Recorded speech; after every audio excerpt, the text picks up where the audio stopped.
BNP নেত্রী বেগম খালেদা জিয়াকে কতটা ভালোবাসেন।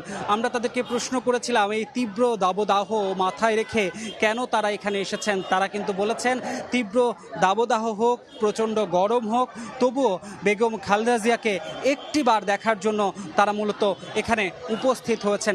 আমরা একটু লক্ষ্য করলে ক্যামেরার ফ্রেমে দেখতে পাবো যে আসলে তারা প্রথমে তাদেরকে ডিএমপির পক্ষ থেকে ফুটপাতে অবস্থান নিতে বলা হলেও ধীরে ধীরে বেলা 9টার পর এতটাই নেতাকর্মীদের ভিড় বেড়ে যায় যে তারা মূলত মূল সড়কে অবস্থান নিতে বাধ্য হয় এবং এখন পুরো সড়কটি জুড়ে আমরা যদি একদম ঢালাওভাবে বলতে চাই, এয়ারপোর্ট থেকে কুর্মিটোলা হয়ে কাকলি বনানী বাজার হয়ে কাঁচা বাজার হয়ে যতটা সড়ক রয়েছে সব জায়গায় কিন্তু মানুষের ভিড়।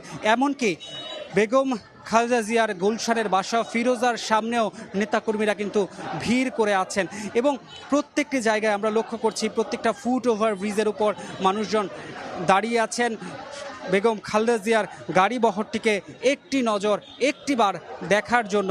এবং আমরা যেটা লক্ষ্য করেছি যে প্রত্যেকের হাতেই আমরা দলীয় যে পতাকা সেই পতাকাটি লক্ষ্য করছি। বাংলাদেশের জাতীয় পতাকা লাল সবুজের পতাকা সবার হাতেই রয়েছে।